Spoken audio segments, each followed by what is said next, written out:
کتنا کتنی عظیم نعمت ہے، آپ اس چیز سے اندازہ لگا سکتے ہیں کہ ایک لمحے کا نبی اسلام کو دیکھنا،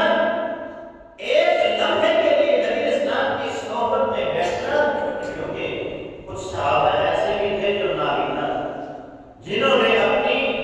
ظاہری آنکھوں سے تو نہیں دیکھا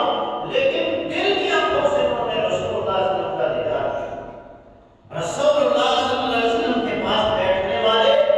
آپ کی رفاقت اختیار کرنے والے، آپ کی صحبت میں بیٹھنے والے،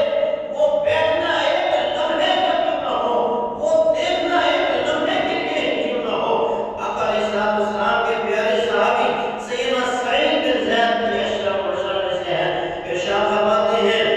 کہ بعد میں آنے والا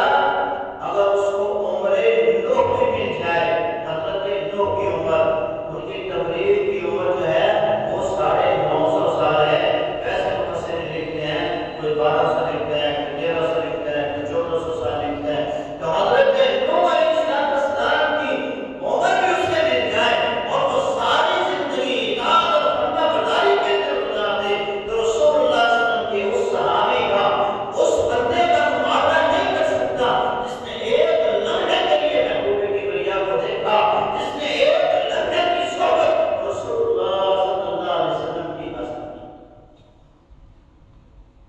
آپ اندازہ کیجئے کتنی بڑی نعمت ہے یہ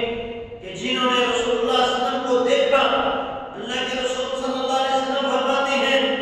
لو انفق احدکم مثل احد ذهبا ما بلغ مدهم ولا نصفه۔ اے لوگو، تم میرے صحابہ کا مقابلہ نہیں کر سکتے، تم ان نفوس قدسیہ کا مقابلہ نہیں کر سکتے کہ جنہوں نے حالت ایمان میں محمد صلی اللہ علیہ وسلم کو دیکھا، اور میرے دور میں انہوں نے ایک مٹھ جو اللہ کے راستے میں خرچ کیے،